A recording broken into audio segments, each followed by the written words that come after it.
So, you've already seen me do the classic version of NASCAR in Forza, and now we move on to the modern version of NASCAR in Forza. And while it's a more authentic experience, we're going to see if it's any better than Forza Motorsport 4.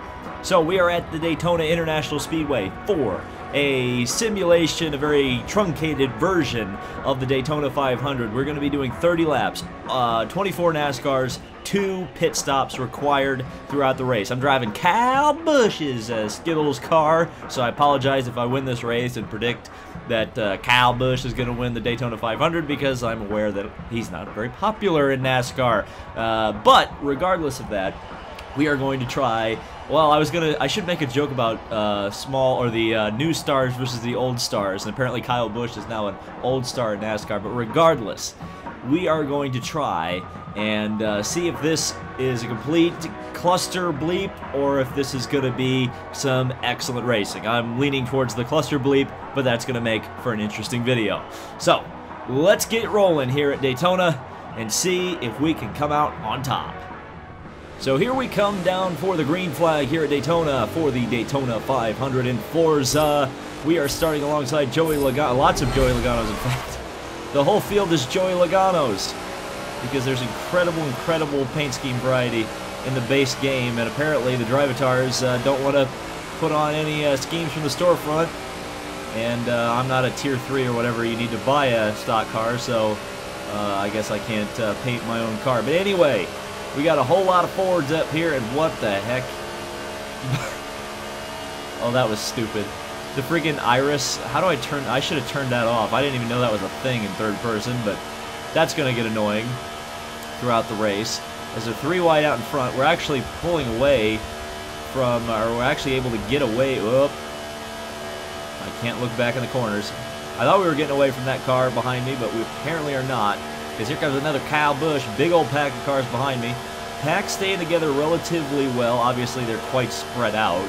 But when you go from Project Cars 2 to this feels like it's completely realistic in terms of Daytona racing.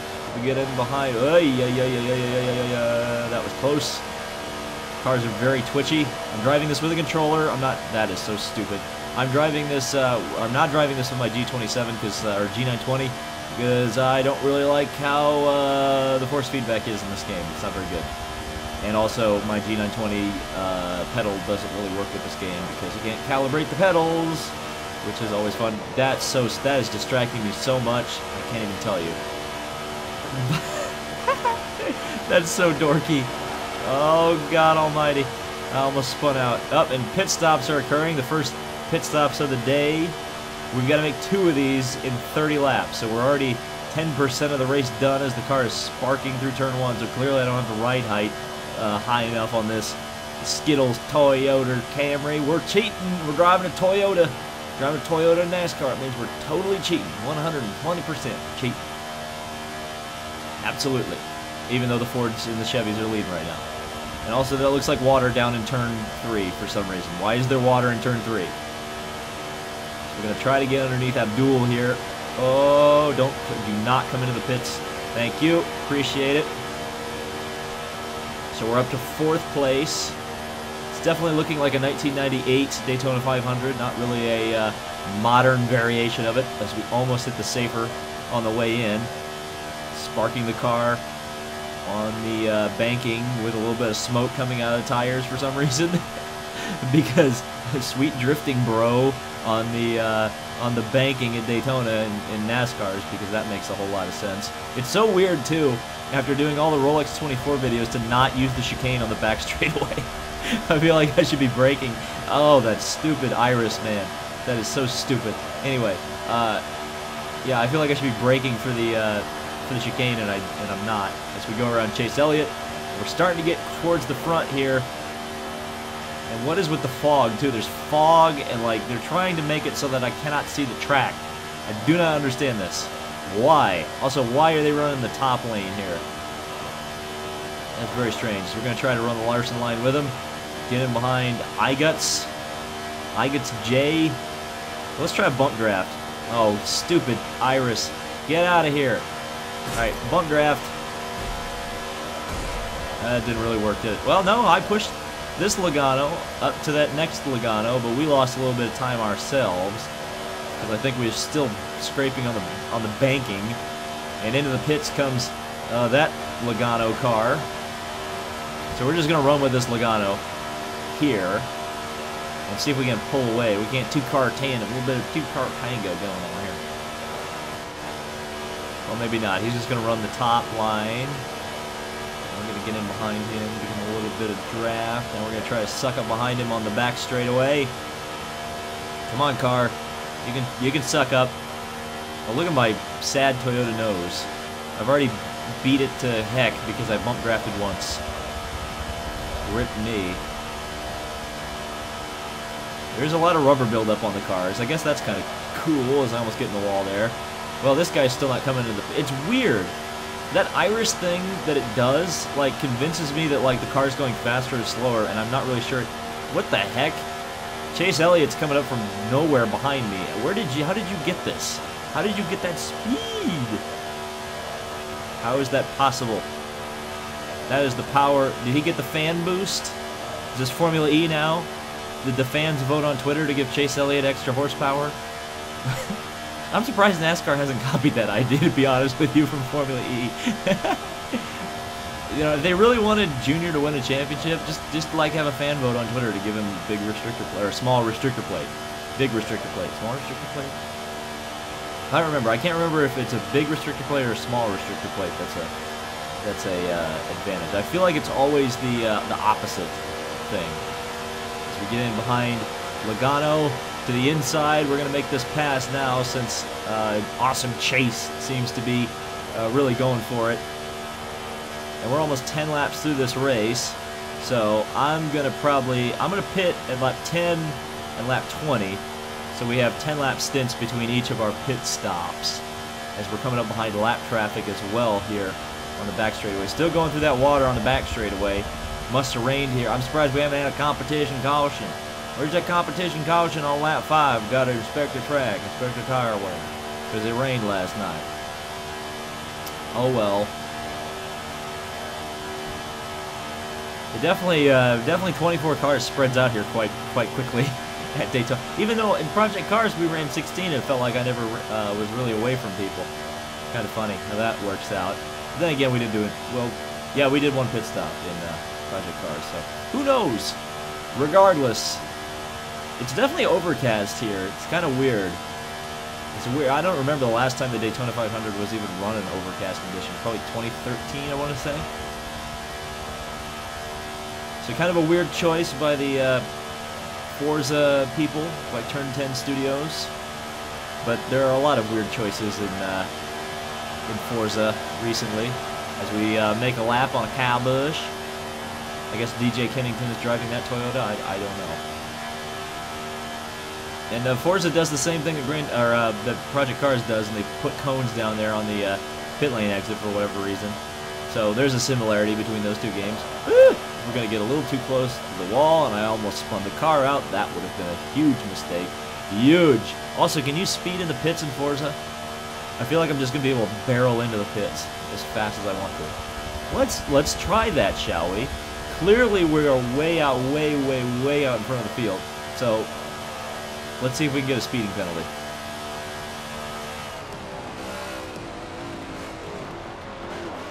And no speeding penalty. So you can go into the pits at 200 miles an hour and the game will not penalize you. But we are making our first pit stop of the day. We are losing places, actually quite a bit of places. So a lot of people did not pit. Looks like the first 8, 9, 10 cars didn't come into the pits. That's interesting. No, car position 11 is in the pits and then gets passed by another car. So this is kind of weird how this is all working out. Perhaps I've completely gone with the wrong strategy as Chase Elliott just magically appears out of my insides there. That was very strange. Alright, let's not get run over here by Chase Elliott. He's to the outside. Where is he? Hi.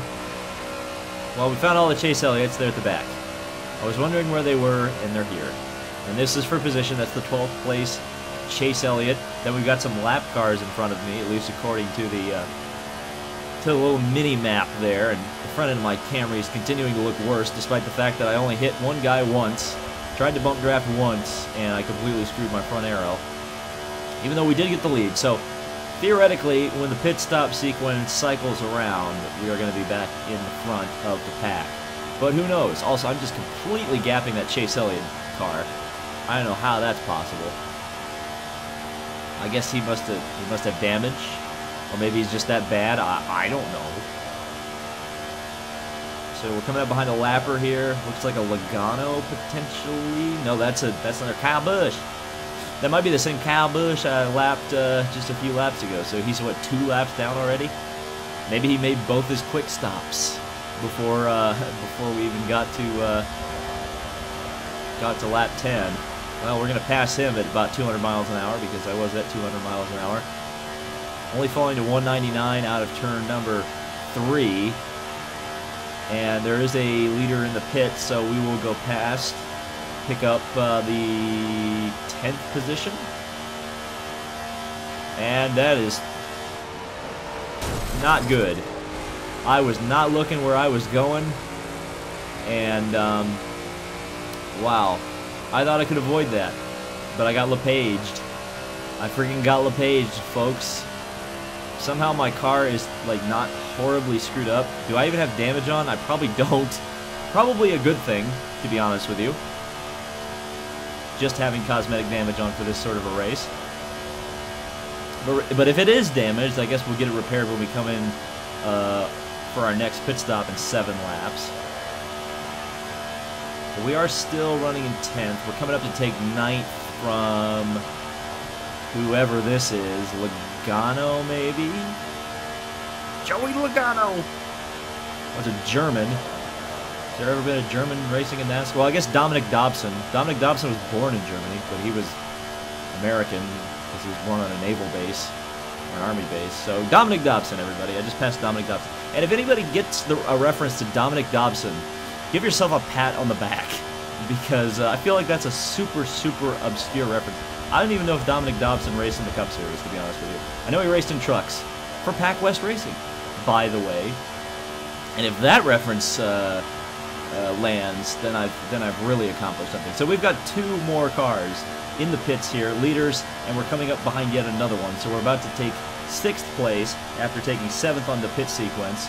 And there's 2 cars out in front, so we could theoretically get up to 5th position in the next couple of laps here, assuming there aren't any more pit stops, which, of course, you would assume that there will be at some point because I required that everybody makes 2 pit stops. So we'll see how this goes. As we are going to come up behind this Kyle Busch car. I believe it's a Kyle Busch car, and if it's not a Kyle Busch car, I have completely screwed up. So the 3rd place car is in now. And we're coming up now behind the 6th place car. There's another car in the pits, so we will come up and pass 3 cars in the span of that much time and move up into 4th place. And that Kyle Busch car is still just not really holding on. Sounds are okay in this game. What's interesting about this game is that the Chevys, the Fords, and the Toyotas all sound different. So I kind of appreciate that, because the engines are all different in NASCAR. Most teams, there are some that share engines or buy engines from the people who build them all the same, but most of the engines in NASCAR are different, therefore they're going to sound just a little bit different. So I do appreciate that little aspect of Forza NASCAR, because they went the extra mile. You know, not all the cars sound, I mean, they obviously sound the same when they're all driving, you know, around Daytona in a gigantic pack, but when you're on board with them, like this Toyota, if I were to go on a Ford, it would sound slightly different, and the Chevy would also sound slightly different. So just kind of an interesting note there, and a little bit of detail that I appreciate about this game. So we're coming up here behind another Chase Elliott, and this is 4th position. This is to get on the podium, if there was a podium in NASCAR, which there was not. So kind of a moot point. And not sure when the rest of them are coming into the pits. The 15th place car is in for what I assume is his 2nd pit stop.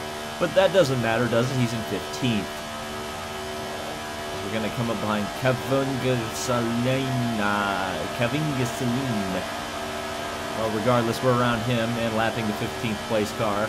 Taking 3rd place, and now I do see on the mini-map that we're going to be potentially taking 2nd here, but we are going to have to make a pit stop within the next 2 laps. lap 18, then lap 19, and then lap 20 is when we're going to be coming into the pits. So we're just pulling away. I don't know why. I must have gotten the big restrictor plate or the small restrictor plate. Somebody's Area Stark apparently. She's no one, I hear. Reference. This is the video of or should I say game of references. It's funny because that's a Game of Thrones reference. Because the character's name that I just read was from Game of Thrones. Can you tell that this racing is not the most compelling in terms of NASCAR oval racing? 5th place is in the pits. And we're coming up to lap 2nd place? That wouldn't make any sense. We're coming up to take 2nd place from whoever this is up here. So it looks like the AI are more or less on my same strategy, which is pit in 10-lap intervals for this race. And working up to the top side is whichever car that is. It looks like maybe a Duralast car for Joey Logano, and into the pits he goes. So we're actually going to go into the lead here because everybody's in the pits as we take lap number 20, and this is the lap we're going to be coming into the pits. So I'm definitely coming into the pits at 203 miles an hour. I'm going to try to anyway. Since it's not going to penalize me anyway, we can gain a little bit of time. Screw it. We're going to ride right around the yellow line. Can't go below the yellow line. That's out of bounds. Well, it doesn't matter. We just passed that lap car like it was nothing. We're already lapped up to 11th place. If this was real-life NASCAR, we would have had a debris caution about 25 laps ago, even though this race is only 20 laps old, because of the fact that how not very competitive it has been up until this point. But we are absolutely going to send it into the pits here. 200 miles an hour. Screw it. And then it goes... And Kyle Busch dies of a basal skull fracture because of the stopping power of that car as it came into the pits. There's still somebody who hasn't even pitted yet. There are 2 cars that have not even made one of their quick stops yet. The freaking 24 is cheating because he hasn't even pitted. Neither is the Joey Logano car. Wow, there's actually a surprising amount of people who have not even made a pit stop before the end of the race here. But it looks like we are coming out into some serious traffic here. So we'll actually, maybe get to race some people. As we've got several cars coming through. Here comes Chase Elliott. Another Chase Elliott. And again, we have a car get to my outside at 157, but somehow not be able to pass me, despite being up to speed on the banking. How does that work for us? You wanna explain that one to me? I get it, he's in 21st place, but he doesn't suck that bad, right? Right? I don't know. Also, why does it look like the apocalypse is happening right now? Why is it like... The lighting in this game is very strange. Very strange indeed. It looks like we're doing this in like 1970s California, and like it's like smoggy all over the place. Enhanced for the Xbox One X, but looks terrible in the regular Xbox, I think is what their marketing should be. As we go down through turn 1, okay, we've got 1 car in this group here that is for position. We can go up and take 2nd. And then I would assume we'll be able to take 1st when when the rest of those guys finally decide, hey, I'm going to make those pit stops that are required now. Unless they're just going to get a penalty. Also, we're running our fastest lap of the race because we're actually getting a big draft for once. Coming in behind these cars, I think the AAA car, yes, it's the German. It's friggin', whatchamacallit, Dominic Dobson. So we'll go to the inside. Dominic Dobson actually blocking from getting into the pits. So, and the pack is actually truly formed up again, which is interesting. And now underneath a Belgian. What the heck? The Golden Furners! The Golden Furners are taking over NASCAR! They took their jabs! And now it's getting sunny again. What is with this weather? Very, very weird. Alright, behind some lappers. And for some reason we're not making up nearly as much time as we were before. So we're going to have to rely on the rest of those cars to come into the pits. 10th place is in.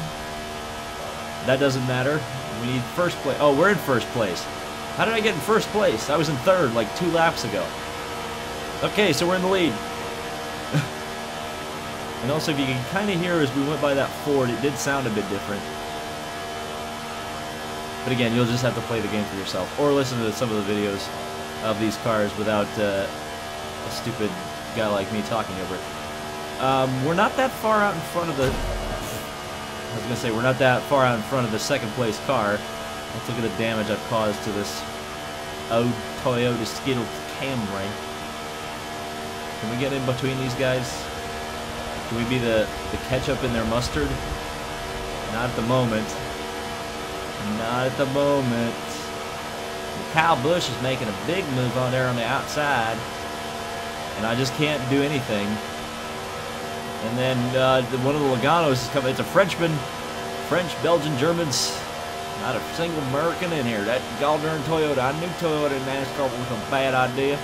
All these gall-darn foreigners taking over. Okay, so we got a couple Chase Elliott's out here. And this is going to get packed up pretty quick here.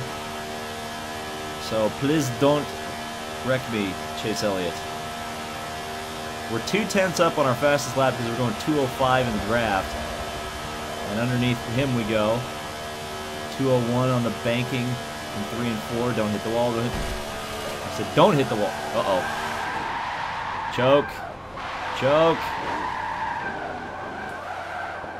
Should have been driving the 24 car. God almighty. That was a big choke. But the roof laps deployed. Well, there goes Chase Elliott into the lead. That's appropriate. It's okay, guys. The roof flaps did deploy. That car stayed on the ground. All these safety measures. The safer barrier, even though I didn't hit it. Well, I did hit it at the start. And it was what caused me to spin out in the first place. But let's not think about that. Let's think about how the roof flaps deployed. They saved me. They saved me from blowing over, even though I don't think blowovers are even possible in this game. But the roof flaps deployed, so it's okay. Okay, so we're coming up behind Chase Elliott. We got 4 laps to go. So now it's no more screwing around. Time to go down Chase, and take victory in the Forza 7 Daytona 500. Merging traffic. Somebody's going to Kevin LePage me, but I'm going to be smart. Why is there fog in turn 1? Why is there fog in turn 1? That is annoying. Anyway, 3 laps to go. Goat Yoda's in. Rip Goat Yoda. Looks like Chase Elliott's coming behind traffic. This is going to be much more interesting than it would have been if I hadn't spun out. So perhaps it was a good idea that I spun out. Also, somehow I'm 300ths up on the lap, despite the fact that I'm not even going 2:05 on this lap. I don't know. Very weird. Anyway, coming behind Chase Elliott. And Chase Elliott's coming into the pits. That is the most anticlimactic ending ever. Thanks, Chase. Appreciate it. Also, is my side window busted? Yes, it is. Yes, it is. How is that even possible? I'm pretty sure NASCAR windows are not made of glass, as we are going to get through traffic. Hey, I figured out how to drive through traffic as we're going to go around Goat Yoda. Ironically, in a green car. So, Yoda is at least on brand. He's on message. Good job. GG Yoda. You did it. And now we're coming around for 2 laps to go. We may have an entire lap up on the entire field, which is a incredible accomplishment. Only been done, done once in the history of our sport, even though it probably hundreds of times actually in the good old days. Bill Elliott, back in 1987, unlapped himself twice at Talladega. It was the last race before they got rid of the restrictor plates or something like that. Blah, blah, blah, blah, blah. Even though this isn't really racing like a plate race, is it? Even though we're just able to run at 200 miles an hour, not 220. Again, down the back straightaway. We're going to be coming to 1 lap to go this time by in the Forza 7 Daytona 500. We just have to keep it on the road for the last lap. Can it be done? Can we get her done here at Daytona? That is the question. That's on everybody's mind as I decide to smack the wall coming out of, not even out of turn 4, right down the straightaway. Coming up behind Donkey! And we're going to try to pass Donkey! I think we can pass Donkey. Yes, I think we can. We'll get around Donkey here on the last lap. There's a big pack out in front. We won't see them before the end of the race unless they crash, which ironically they haven't crashed. Maybe I should have turned the limit drivatar aggression back on or off. Yeah. Driving tire aggression should be on. But I turned it off because I didn't want to get wrecked the whole time. But perhaps I should have done that because it probably would have been a more interesting race. Or maybe it wouldn't ever be in a more interesting race because this is just how Forza 7 NASCAR operates.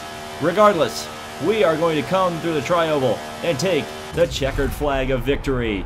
Kyle Busch wins the Daytona 500, at least in Forza Motorsport 7. So, that was, indeed, Forza Motorsport 7. Thank you guys so much for watching. We're going to wait for the rest of the field, or at least some of the rest of the field, to come by to see where others finished in the race, if they even come through at all before the end of the timer here. We're waiting. We're going to wait on some results. Okay, so Kyle Busch is a 1-2 sweep. And there you go. So now we're so I was almost a full lap ahead of everybody else. My best lap was significantly faster. So again, thank you guys so much for watching. If you did enjoy this, hit the like button on it, and let me know down in the comments what you think of Forza 7, and definitely in regards to this video, what you think of the NASCAR experience in this game. Do you like it? Do you hate it? Is it better or worse than NASCAR Heat? Is it better or worse than Project Cars? How about you rank the NASCAR experiences you can get on consoles right now? I think that would be a very interesting discussion in the comments. So thank you guys so much for watching. This has been David Land on YouTube, and we'll see you in the next video.